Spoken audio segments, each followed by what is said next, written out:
Hello, good morning, everyone. Warm welcome to today's webinar. Please allow us a couple of more minutes. We'll let more people to join, then we'll get started. Good morning, Vasu. Good morning, Chandra. Good morning, Noor. Thanks for having us. It's a pleasure.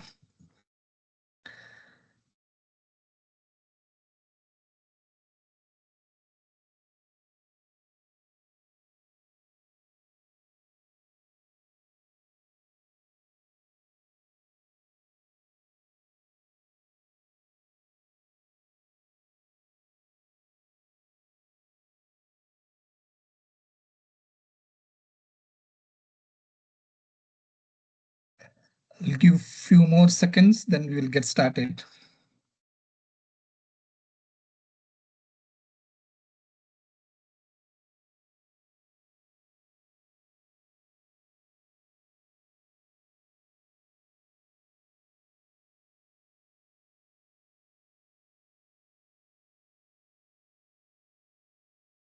All right, let's get started. Hello, everyone, and welcome to today's webinar on AI-powered data management.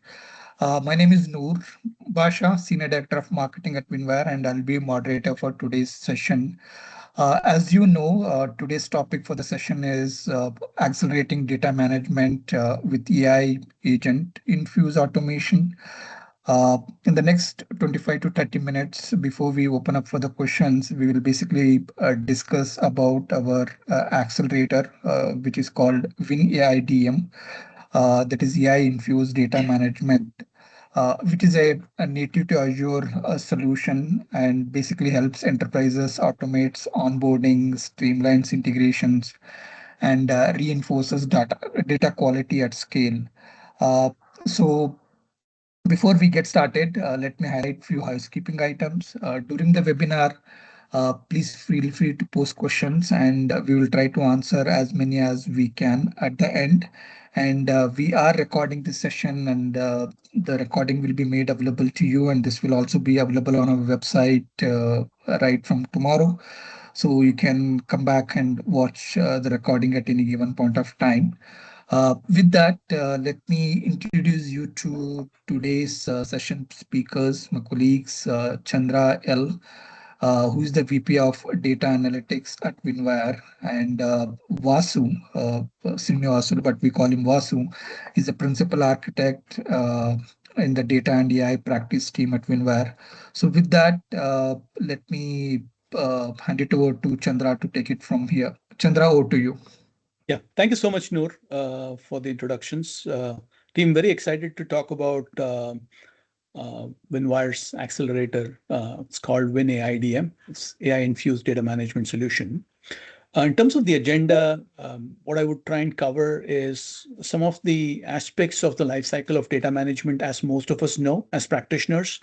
How AI is redefining that life cycle. I mean, where is AI getting embedded in that data life cycle? Interesting to know what aspects of AI can be embedded into different components of that data life cycle. I'll talk a little bit about WinAIDM, so you have a structure in your mind in terms of what we are trying to drive with this capability, how we are trying to infuse AI into the data management process. Then I'll hand it over to Vasu to provide a demo of what we have built, readily deliverable for client engagements and initiatives, the value that it can provide to clients, the amount of acceleration it can bring in as part of the data management process. And then we'll take some questions from the team and go through that cycle. So in terms of the challenges that we are seeing in the data management world, a lot of these have been there for a while. They're getting amplified as we see more and more data growing in the ecosystem and in the enterprise ecosystem. The nature of data, the volume and variety of data has been growing. We are fairly familiar with the growth in terms of structured, unstructured, semi-structured data across enterprises. And as that continues to grow, there are more and more challenges in terms of ingestion patterns that clients are adopting, transformation patterns, validations, governance. How do you model data? I mean, schema at read, schema on write. There are various types of patterns that we're seeing evolving in the data management lifecycle. No matter what, right? Again, we've talked about data quality issues. A lot of them go back to how systems of record manage that data, how transactional data is processed and handled. So that's a key aspect that we'll talk about. And it still continues to be one of the biggest challenges for decision making for enterprises and leaders within these organizations. The other problem has been the need for more and more skilled folks, right? We've moved in over the course of time into low code, no code, and again there are different areas of thought that we're seeing with our customers. Some going more and more into scripting-based languages with PySpark, and the other and more and others continuing to use low-code technologies in this ecosystem. So with all of that being said, I think what we know for sure is that there has to be a more smarter and automated way. And as AI has evolved, right? I mean, we've seen metadata-based solutions that we've ourselves put in front of clients. We've tried to accelerate and automate some of those capabilities. But with AI becoming more and more stable and scalable, we're able to apply that to the way data management is conducted within organizations. So this is the solution that I'm talking about, the accelerator that we've built, is driven towards that data management lifecycle. And you'll see some more details as I talk through this. In terms of the data or information management lifecycle, as we know this, right? We've talked about it in the past in my other webinars as well. We have systems of records that typically feed into systems of intelligence, right? And most of the data management lifecycle that we talk about in the data warehousing world is the system of intelligence. We see modern data platforms like Microsoft Fabric, Databricks follow a more structured and a recommended lakehouse architecture now. I mean, we've seen different varieties of patterns of how architectures were set up in the past, how legacy architectures have evolved now. But I think broadly, we're seeing more and more alignment towards that lakehouse architecture with data lakes and data warehouses from a consumption layer standpoint to an ingestion layer standpoint, and how business is able to access that data, how our sandbox is enabled, what data goes into a medallion architecture with the raw data in a bronze layer, certain amount of data quality rules applied in the silver layer, and that data being consumed by certain stakeholders. And then the gold layer, which is more consumable for analytics, reporting, and specific high quality business consumption needs that customers are looking at. So we know that each of these stages have their unique challenges, and there is opportunities from an AI standpoint to address those. So just putting that framework in front of you, again, in the system of intelligence lifecycle, we look at data ingestion, which is where typically you're connecting to diverse data sources, you're pulling in data from each of these systems of record, and you have the ability to bring that into the lakehouse architecture. Then there are key aspects of data quality and validation. While for a lot of people, data quality, data modeling, and transformation do fall under the data governance framework, but calling that out separately is key because we see that data quality and validation rules and challenges in data quality have continued to persist over years and years of data management life cycles that we've seen customers adopt. So important to bring that up. Data modeling and transformation, and that has evolved. Obviously, transformation continues to be the case. We have had ETL tools, we've had ELT tools that have been in the marketplace. But modeling of data for consumption has significantly evolved. Again, we moved, as I said, from a data warehouse and data mart construct to a lake construct without a lake house, with just data lake and being able to access that data in whatever form or shape it is, to a situation where I think there's a space for both. That's why you have a lakehouse architecture that enables storing data in data lakes for certain purposes and then making it available in potentially in a fact dimension model or a dimensional model capability on the front end in the gold layer for specific business customers. So different patterns need different forms of data. For example, ML-based folks don't need data to be modeled in a certain way. They would like as much raw data at the lowest level of grain, whereas business users who are looking at aggregates, who are looking at trends and so on and so forth, or historical data trends, they need data structured and aggregated in certain forms, which has been the case in the past as well. But building that out in that common architecture is something that's important. So there were challenges in terms of modeling that data in lakehouse-based setup and how that could be automated. So we'll talk a little bit about how that's being done through this capability, through this accelerator. As we all know, data governance is critical in that life cycle. There are aspects of cataloging, metadata, lineage, access, privacy, and security. There's pretty much how data needs to be managed, how you need to adopt it. And it's not only about technology, right? There are practices and policies that are followed through that data governance lifecycle. So the important aspect here is we are looking at bringing in AI in each of these areas. Data consumption, we're talking about reporting, extracts, downstream consumption through ML-based models, AI-based use cases that are coming up, primarily driving and delivering trusted data for those, for businesses, for various forms of consumption patterns. So I wanted to bring this up because Fabric, Databricks, pretty much all of the modern data platforms follow this life cycle from a system of intelligence standpoint, and we are exploring how we could leverage AI and AI-driven innovation in each of these stages of that life cycle. So to give you a perspective, we know that AI is transforming or starting to transform this data lifecycle. We have moved from those times of manual data engineering or metadata-based data engineering to more of an augmented intelligence-based data engineering capabilities. We know that AI now has the ability to understand metadata, context, user intent. We're seeing that as we see more and more, or evolution of AI from more of a chat-based engine with generative AI to agents that are being built out to autonomous decision-making processes through that life cycle. And a lot of that, a combination of all of that, are also being enabled by the product vendors as well. If you look at Microsoft Fabric, there's a number of Copilot-based capabilities that are being enabled across that lifecycle. We know that there's Copilot for Data Factory, there's Copilot for Power BI, there are Copilots for other experiences that are being laid out. Databricks has similar things. Snowflake has certain things that are coming out.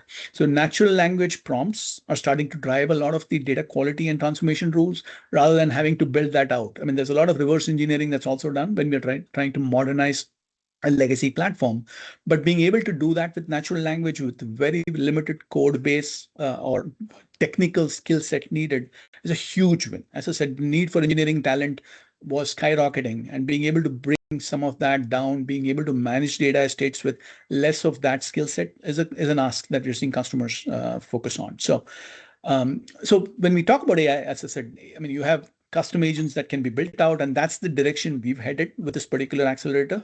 We have agents that can generate, optimize, and execute these pipelines and data flows autonomously. We have built agents focusing on data quality, specifically identifying those issues, help remediating them. So taking that through the whole life cycle, because as they surface or resurface, the ability to identify them, to be able to fix them, in some cases autonomously and in other cases through approval is how we've thought through this. And again, as I said, continuous validation, anomaly detection, and insights as well, right? Making sure that you have insights that can be delivered through that life cycle. Again, through natural language prompts, the ability to run those queries against the data, being able to interact with that data. And as I said, some of this could coincide with some of the capabilities that are coming out of the box with Fabric, but the idea is to make sure that we are bringing the best for our end customers, right? In terms of data democratization, in terms of access to data, and for them to use that data in the best form and shape that they would like. So what this helps do is, obviously, it brings down the time, effort, and significantly improves productivity. The ROI is, we're seeing ROI values that are transformational, that really have impact. These are boardroom discussions, right? The cost of data management, the cost of data democratization, having access to that data. While these are boardroom conversations, there's always this conversation on how expensive is this? Is there an ROI that I can see? What's my total cost of ownership of a data platform, and how can I reduce that? And we are seeing AI transform that. So it also helps data teams focus on strategy and innovation and not necessarily repetitive code. As I said, a lot of that is going away. AI can handle a lot of that. Also, that autonomy that is expanding is bringing to bear what AI can really do in this space. With that context in mind, I wanted to introduce WinAIDM, right? This is our AI-infused data management accelerator. It's an evolution from where we started our journey in the data modernization space, because our primary focus has been modernizing customers from legacy platforms to newer platforms, enabling them on Fabric and Databricks. We are a solid Databricks and a Microsoft partner. So I know as we see Microsoft Fabric evolving in the marketplace, as we're seeing Databricks evolve in the marketplace, the lakehouse architecture is becoming more and more prominent and relevant and being used across customers. We believe that WinAIDM would play a significant role for a variety of reasons. One, it's built natively on Azure, which means it's very tightly coupled with or leverages a lot of the AI Foundry-based services that help unify data ingestion, quality, transformation, and analytics. So it's native to Azure at this point in time, works very, very well with Fabric, uses custom agents. That's why you're seeing that we're powering it with AI agents that bring autonomy and automation at pretty much every complex task level. The other important part is, given that it's native to Azure, it integrates seamlessly with both Fabric and Azure Databricks. As of now, right? It gives a complete end-to-end AI-driven experience for customers who are modernizing their data platforms, who are trying to build capabilities or migrate from legacy capabilities that they already have. So we see this as a significant game changer in the marketplace when it comes to data management, and we'll speak to it a little bit more in detail. So if you look at what the technology actually provides, what the accelerator focuses on, we thought through it through that life cycle. And I talked about the life cycle, right? We talked about ingestion, we talked about data quality and validation, we talked about data transformation and modeling, we talked about data consumption, right? And governance, obviously, that kind of spans across all of these life cycles. So our thought process that we are bringing in from an AI infusion standpoint is aligned with agents that support each of these components of that life cycle.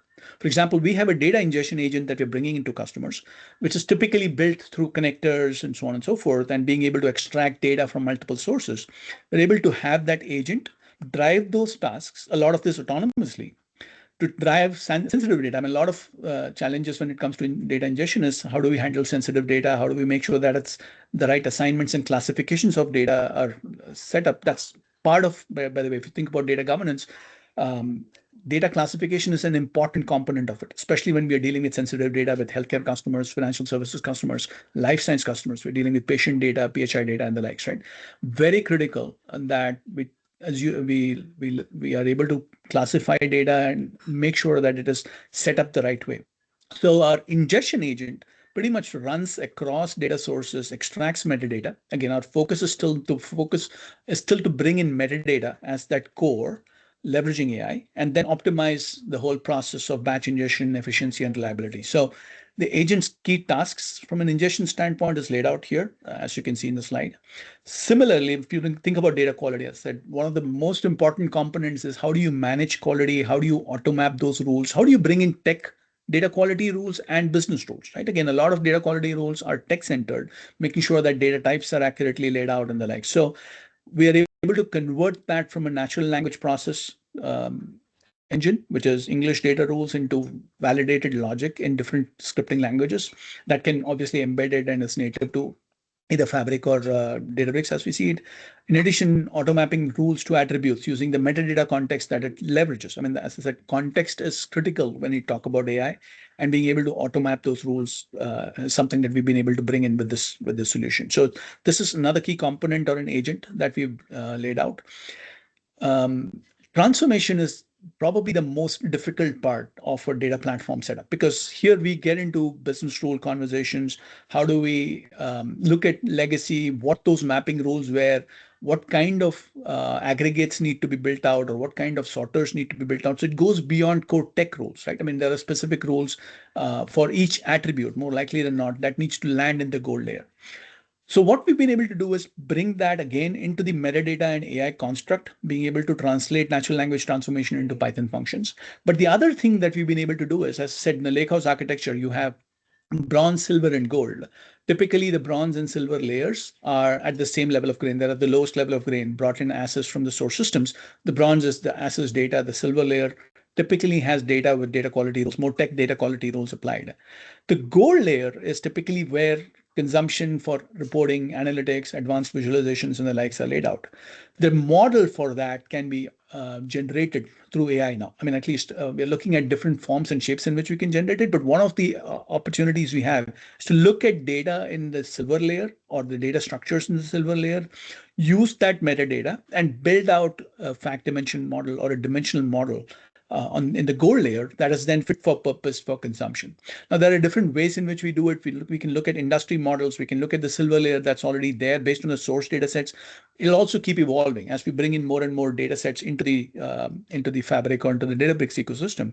So, but the key difference is we don't have to model it manually or have data modelers drive that. There is significant support that is provided through that AI agent that can come up with a first draft, a second draft of what that gold model needs to look like, and how do incremental transformations, because especially when you're talking about real-time data that needs to flow through these models, some of those incremental transformations also can be built out of the box. So that's a significant component of our accelerator, which is one drives the models for each of these layers, but more so the gold layer, which is the most critical and the most difficult one to look at, and then also build source to target structures.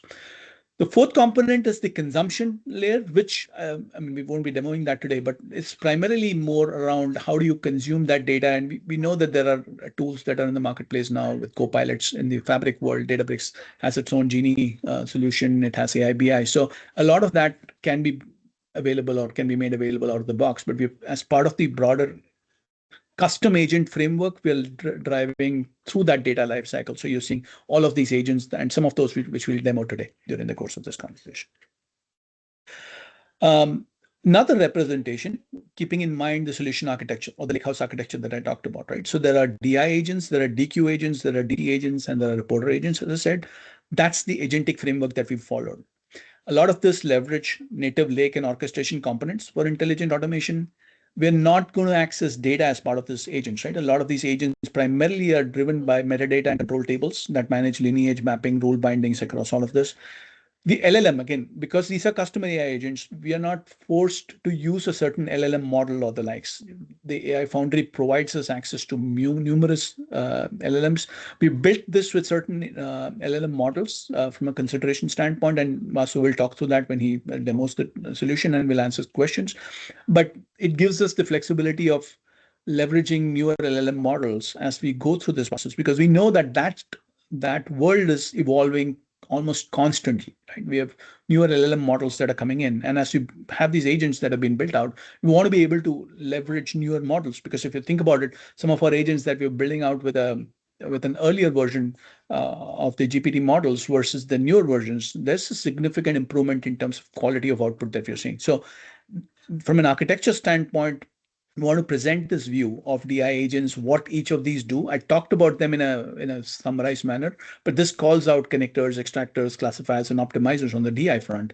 On the DQ front, rule creators, rule binders, and executors. On the DD front, as I said, there's augmented modeler, which is a key aspect, and AI transformer, which are key, in addition to the rule creator and binder, specifically focused on business rules. That's on the gold layer. And then reporters are validations, auto insights, and AI augmented reporting. So this gives you that perspective in a consolidated way, as well as bullet points on what each agent is tasked to do in our ecosystem and in our solution accelerator. There's just an illustrative view of some of the data quality checks that are typically applied between the bronze and the silver layer. And then there are business rules, obviously, on the data transformation layer. I just wanted to bring this up, calling out what kind of schema checks, data quality checks are typically done. Again, AI is accelerating this process, right? But these are things that we typically do as part of data quality checks for any customer that we're delivering a data platform for, or we're modernizing data platforms for. So I wanted to bring this up to give you that perspective of what data quality checks are done as data flows from source systems, as I said, from systems of records to systems of intelligence. We look at the files, file type, file names, a lot of these checks from a schema standpoint, followed by core data quality checks in terms of data precisions, data timestamp, formats, data lengths. A lot of these are checks that we have pretty much in all of our data modernization work streams. That's part of our solution. That's exactly how we would do or deliver modern data platforms for customers with high quality data. But the core here is, again, data transformation from a business rule standpoint. The key generations, the model generations, and business rules, that has evolved quite a bit with the solution. So just wanted to give you that perspective as well. I'll summarize, in the interest of time, I'll summarize the core thought process. What are the key features that we're driving towards before I hand it over to Vasu to demo this? But primarily AI-driven metadata extraction that we're leveraging for this purpose. A lot of natural language rule creation that is enabled through this, automated mapping and transformation. A lot of these activities usually need people to do them, either engineering resources or analysts to do them. AI augmented data model, right? Another critical component, as I said, looking at your silver layer to be able to drive the fact dimension model. That's a key differentiator that we're bringing with this capability. Automated validation reporting. What this will provide customers is almost 70% reduction in your typical ETL processes and models that you're driven, that you build as part of your data modernization process. Significantly improved data consistency and governance. When you have these kind of things happening behind the scenes with AI, you're going to have faster time to insight, right? You're going to have access to data. You're going to have data more trustworthy data available for your insights and consumption that empowers eventually analysts and citizen developers. And then, as we said, this is at this point in time, our focus has been to be aligned towards, as a Microsoft partner, towards Azure, which means a lot of this is going to be native to Azure, can be easily embedded into a Fabric modernization journey or a Databricks modernization journey or a Snowflake modernization journey on the Azure world. As of now, that's been the direction and thought process around this. So I'm going to hand it over to Vasu to share a screen and show the demo of the solution that we have in mind, and then we can answer questions. But thank you. Vasu, over to you. Hey, thanks, Chandra, for the wonderful explanation and then the approach and the key features as well. So we will actually go through for the next couple of minutes. And I mean, we're going to go through what exactly we have built over the period in terms of the WinAIDM, and we'll go over the flow as well, completely in this particular application. So whatever Also, you have we to share your have screen. built on. I don't know if you're sharing your screen yet, Vasu. Yeah, he's not. How Yep, about yep, now? we can see it now. We can see it now. Thank you. Okay, great. Thanks. Hey, thanks. So for the next couple of minutes, we're going to go through this particular application. So this is completely UI driven, and there's a huge amount of I would say the services that has been there, and we would be using a good amount of LLMs. To make sure that the entire flow of the medallion architecture is completely connected through this particular application, and it's going to give us very seamless experience in terms of how we would be building a project, especially on the data engineering world, right? So as already Chandra explained it, so we have this particular application holds the AI as a data onboarding, and there is an intelligent integration, which we are currently having it in this app. And when I say intelligent integration means there is a disconnect between the data flows and then the AI driven schema mapping perspective, all this while, because we have been doing that kind of an activity manually by the either the data modelers or the SMEs within the company. They would be doing that. So we have automated that by using the SLMs and the LLMs to make sure that we are understanding your data, we are understanding the landscape of it, and then we are actually defining that particular integration towards that towards the data engineering projects. And we're also enforcing the quality to be applied. Now the data quality, it can be the technical data quality, or it can be a the business data quality, right? So all this while, most of the times, we have been seeing that, it's mostly a technical data quality up, Python functions has been written. But whereas now, we have an ability through this particular application, we have an ability to do the, business quality rules as well, which would, directly convert it into the Python code, and then, start integrating into your day-to-day activities as part of your, data engineering purpose, right? And then finally, there is a smart data modeling. So the moment smart data modeling comes into the picture as part of the medallion architecture, you get to see that there is a gold layer that is actually getting built. Now, that particular gold layer, your schema, which is basically your dimensions and facts, or you want to build it from the scratch by using the common data model or the industry data models perspective. And then finally, you have some kind of a migration-based activities, right? So all that, is being covered, in this particular, smart data modeling engine. So we just wanted to make sure that, including the gold layer, we would be, populating the dimensions and facts over this particular entire, flow. What we are showing, we're going to show as part of this architecture of flow, right? Now, let's start with this. So just like as a process, where we create the project and we look at defining the particular project. So I'm going to pick up a Fabric implementation. As Chandra already mentioned that we have made this as a Fabric and the Azure Databricks, but it's completely cloud agnostic. And we can literally use this particular code with the other platforms because it's completely native to the Azure.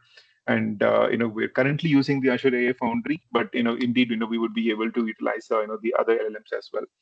Now, let's say that, I've already created a project, right? So now take an example, creating a project I've already created just in the interest of time. It's a pretty simple activity of giving the information to it. All this information, it can be coming, from your BRDs, it can be coming from your, technical designs to make sure that this information is going into your LLM models.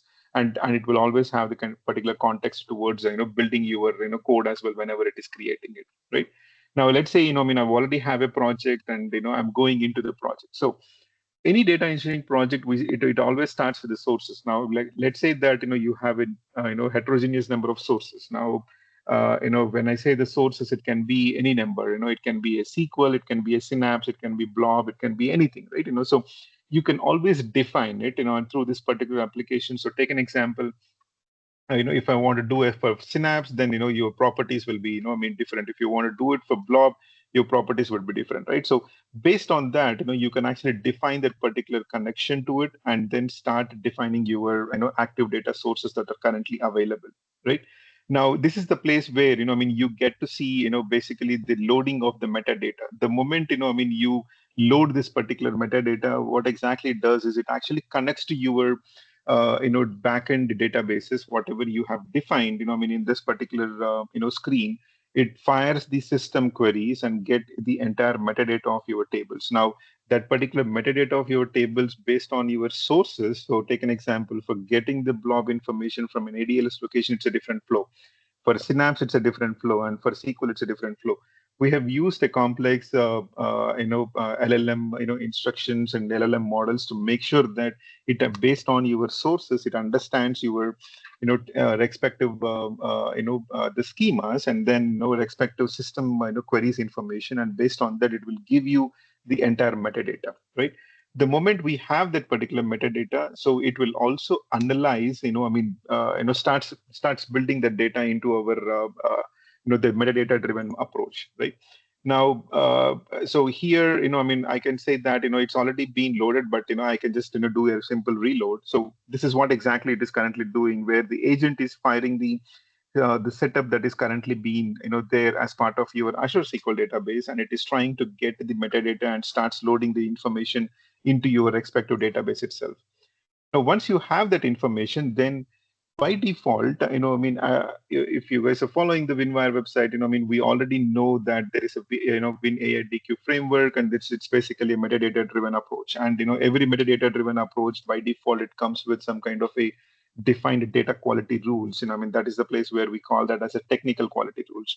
So we know that, by understanding the metadata, what exactly the technical quality rules that needs to be implemented, and that is how, we have classified it as well here. So as you can see here, the entire, metadata has been loaded, and every, attribute is being qualified, whether it's a nullable or a unique, etc. Right? And, and that is the place where we're giving an ability to the business user to go ahead and update any kind of a record. If they want to change any, information for this, they can always go ahead and change it, right?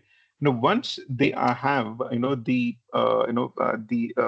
would say the source attributes, or the, the metadata has been loaded, then this is the place where, we would be understanding that, hey, now I have my metadata.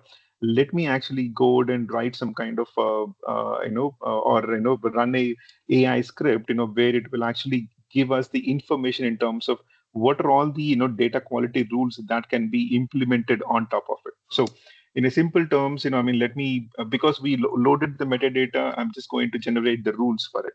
What exactly, in the backend it is going to do is it understands your metadata, it understands your project info, which has been defined, as part of your, the project creation in the first screen. And it also understands your company information, and it also goes through the complete, common data models to it.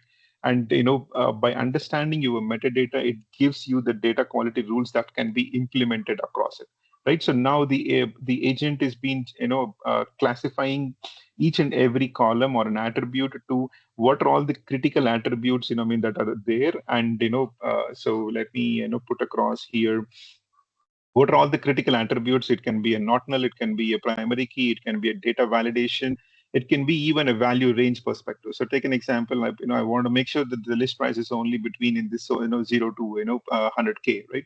So these are all the kind of information which the agent is typically giving it by default, and the users can always have an ability to, through this particular AIDM user will always have an ability to go out and delete it or modify it, or even they have an ability to go out and add it as well, right? Now let's say that I'm satisfied with this particular approach, and I'm just going to save this particular rule, right? Now what exactly this particular action means, hey, as an SME, of my particular, enterprise data platform, I know that, okay, this is my structure and these are the quality, rules that needs to be applied. Now, this is what exactly the information where I wanted to process it as well as part of my medallion architecture when we are implementing it. Now, as soon as you save this information, then the next step would be, okay, so how exactly we're going to process this particular data quality rule to be, taken into the next level. So which means you need a Python function or a Spark function to be generated. Now, this is the place where usually the developers will typically go and look at creating the functions by understanding the each and every example what we are seeing it here, and then they start generating the or they start creating the scripts, right? Now, the moment they start creating the script, they also look at executing and doing the testing as well. That's the place where we have automated that as well, where I'm going to convey to the agent that, hey, I have a good amount of technical and the business quality rules, which I wanted to make sure that the Python functions are automatically get created, and then I wanted to make sure that it is being properly tested as well. Now, the moment testing comes into the picture, the real data validation that needs to be happening at the backend, we are not sending any kind of a data to an AI agent. It's completely metadata. We are also having a two level of testing. One is a sample testing, and one is the other one where it directly connects to the environment and then it actually do the testing as well, right? Now let me actually go ahead and start creating that particular Python functions. Now, the moment this particular agent which is going to take around 2 minutes or so, so this particular agent executes. What exactly it is doing at the background is it is creating the it is understanding each and every rule what is being defined as part of the earlier agent, which is the data quality rule agent, and it is actually trying to understand each and every parameter to it. It is generating the Python function, and we have made sure that that particular Python function has have to be created with a good amount of the standards that needs to be industry standard that needs to be followed, and then it will also do an iterative testing to it. Now, what exactly this means is, it is going to automatically test it. That's the place where Chandra was mentioning about the autonomous agents, where we are using, there is a dev agent, there is a QA agent where it is automatically testing and refining the dev, and then the QA is again testing and going back to the dev for the validation, right? So it's a kind of continuous loop, and it has to give a score of around 90 to 100%. If it gives a score of 90 to 100%, then only it says that this particular test, this particular Python function is really good and it is in a functionable state. And that's the place where it directly creates a notebook. Whether if you defined as a Databricks as part of your project, then it will actually go out and create the notebook in your Databricks. If not, if you define as a the environment as a Fabric, it will actually go out and start creating the notebook directly in the Fabric itself, right? So let it run. Pretty much it should have been done by this time. So yeah, pretty much it should be done. Yeah, wonderful. So it's been done now. If you would have noticed that in the rule definitions or in the rule definitions we were actually having sorry, in the attribute rule mapping, these are all the system rules where we already have the Python functions that has been there, but the agent rules we were not having any kind of functions, and it has been generating these functions. It have validated it as well, and this is the place where typically all these functions have been taken into consideration, and no developer has coded these functions. Everything is generated by the agent. It is also being tested, and just for the interest of time, I'm showcasing it directly here, right? Now, the moment we are done with the data quality, scripts, which means the data quality Python functions have been generated, which means we are already done with our silver level of mapping. Then the only, the step that is left over is about our gold, which is the gold layer, right? Now, in the gold layer, we have, as I mentioned, there is a good amount of, the setup that needs to be done. So where I have my data model, I can always go and upload my particular data model, and that particular model will show up here. And, I can run an agent, to say that, hey, I have a data model, which is basically a facts and dimensions, which used to, where the data modelers used to create these data mapping sheets, quite a while ago. And, we traditionally been following it as well in each and every data engineering project. Now, the moment we have that particular data mapping sheet uploaded here, then we are showcasing how exactly your tables are related by understanding, your structure. There is a defined Excel, which we are defining it, and that is how, this structure is getting created. The moment you have this, then we are running an agent, which is basically the run agent, silver to the gold mapping. What exactly this will do is, hey, I have a gold layer. I want to build this particular gold layer. Now, what I know, and I do have a silver layer, which I've already imported data from my, typical sources. Now, let me do an exact mapping between this silver and gold. Now, this particular mapping, it is a one-to-one mapping. It is also actually look at some kind of the patterns in terms of making sure the data is getting populated. It takes the context of your common data model. It takes the context of your project info. Every information, whatever you fed into this particular project, will be considered as part of the context, and that is how this particular mapping will be built. And and this data mapping, in the interest of time, indeed, I've already ran it, and it actually created this particular mapping for every column, and between the source and the target, which is basically our silver, and then the target. It has qualified, it has basically done a mapping, and it is showing that, okay, each column is mapped to this particular so and so column, right? And it is not a one-to-one, as I said, it's basically patterns as well, right? Now, the moment we have this particular mapping done, then the only leftover job is to make sure that we have the gold scripts that is getting generated, right? When I say gold script, what exactly that means, right? Gold scripts are the ones where you are populating your dimensions and facts. In the earlier world, we used to write some big, the stored procedures. Current world, we are actually writing a big Spark SQL or the, PySpark functions to make sure that you are, loading this particular, facts and dimensions automatically, right? So that's basically either you create a notebook for every dimension, or you create a notebook for every fact table, or you go for a metadata-driven approach as well, which we have implemented with many other customers in WinWire. Now that entire thing as well, is being automated. So when I say automated means, we know the data mapping between your silver and then the gold layer. Now we are using the LLMs and the SLMs to make sure that asking the agent to generate these kind of scripts automatically. We have not generated these scripts, I would say manual. So everything is generated by the agent itself, and which would actually give us the information in terms of all the SQL scripts will be stored as part of the agent, and then we are validating these particular queries as well. So as you can see here, there is a validation status, right?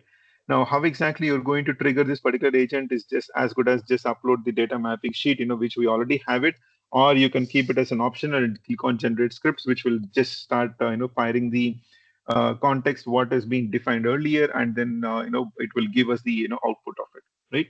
Now, once every setup is done as part of the flow, as you can see here, we connected to the sources, we did the data quality, and we, talked about the model, we talked about the transformation layer.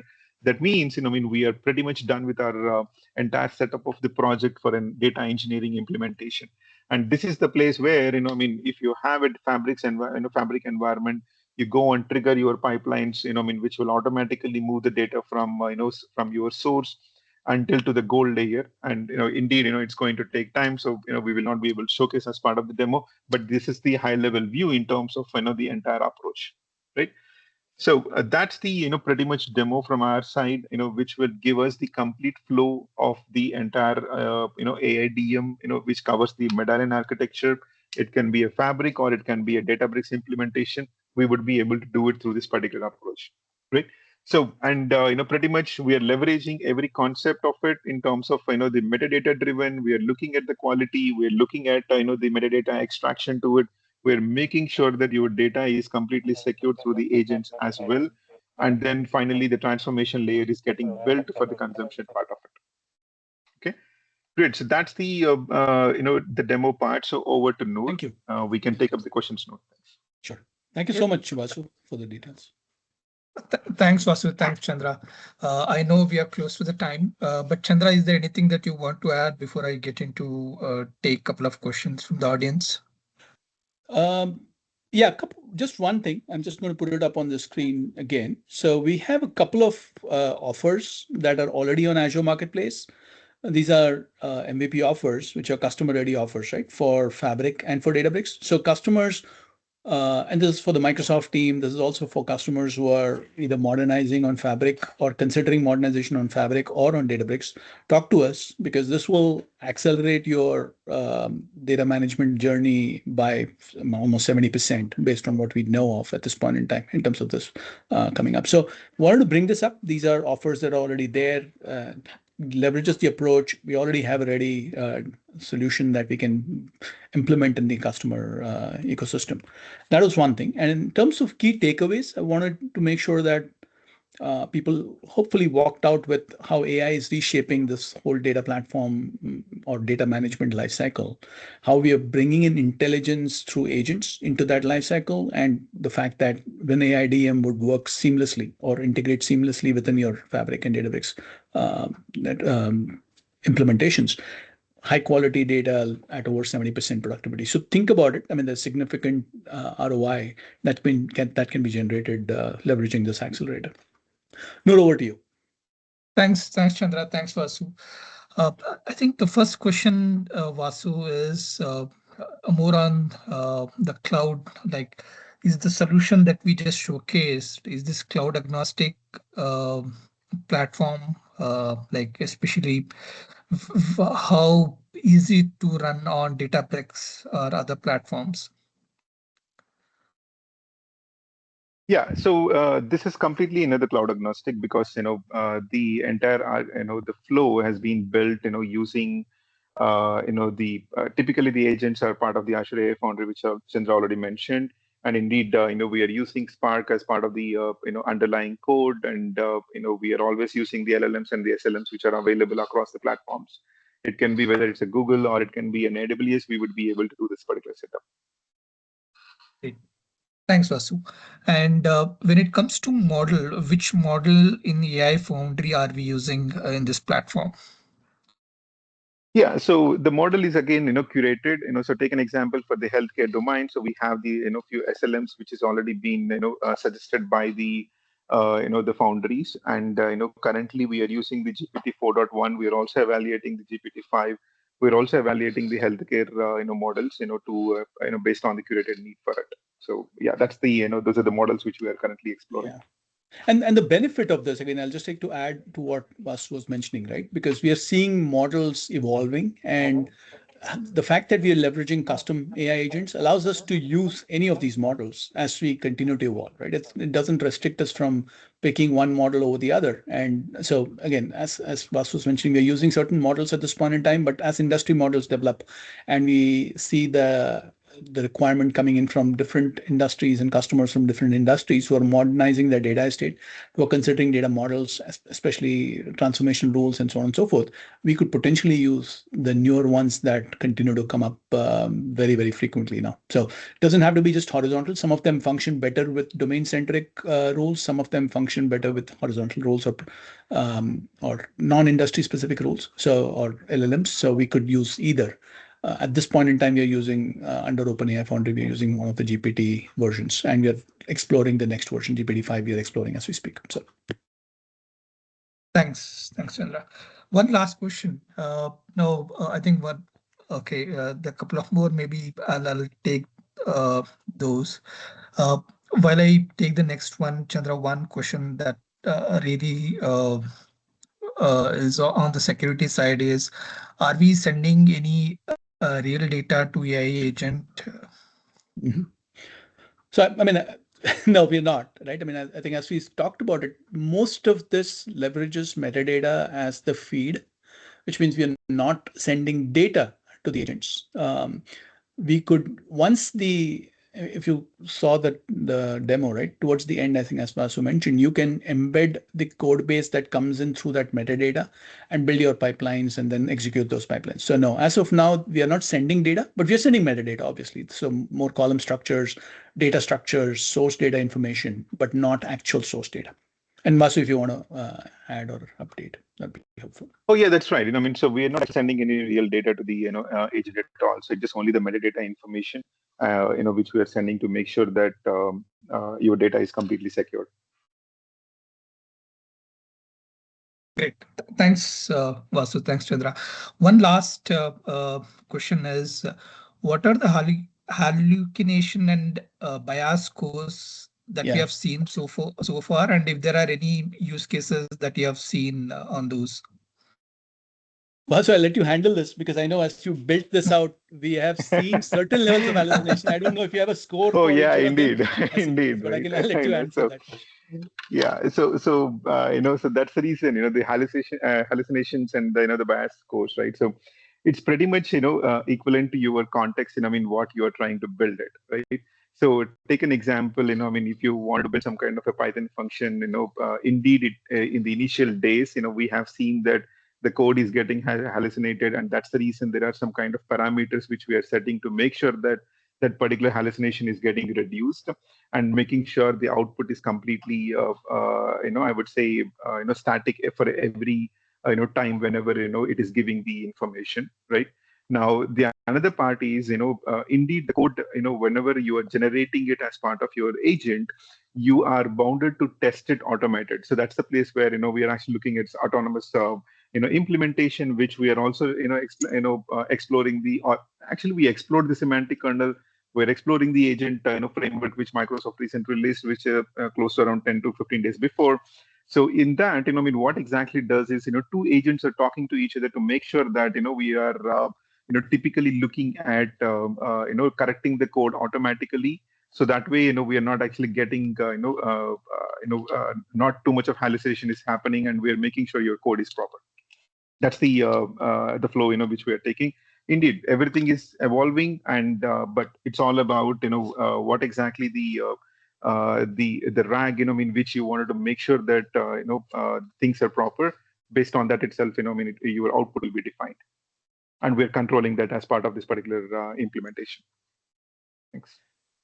Yeah, and there's no specific way in which these are measured in general. I mean, it's important to note that there are different frameworks that provide these scores at different levels. So we try to aim for, from a hallucination standpoint, less than 5%. And that's, as I said, we are able to leverage different models as we build this out. We're comfortable, like I said, as we see customers adopting this more and more, we would have that opportunity to continue to explore how does one model behave from an hallucination standpoint and a bias score standpoint versus another, and leverage the one which with the lower end of the hallucination score or the bias score. So as I said, there are different frameworks that capture this information or that can be tracked for this particular information, and it's not like a general standard across the board. We try to keep it, or as we're measuring this, we're seeing that there is some levels of hallucination. Absolutely. Is it over and above 5% or not is going to be specific to how individual implementations as we are setting these up for customers. So. Sure. Thanks, Vasu. I know we are over time, but certainly interesting discussions. And folks, I know there are a few more questions which we couldn't take, but what I would request is, if you are looking for a little bit more clarifications or bit more detailed demo, please write it to us at marketing@winwire.com, and we will get back to you on that. Again, thanks for joining this session, and I hope you find it useful. Thanks, Vasu and Chandra, for taking time to deliver this session. Thank you, Noor. Thank you everyone for joining. Thanks, everyone. Thanks.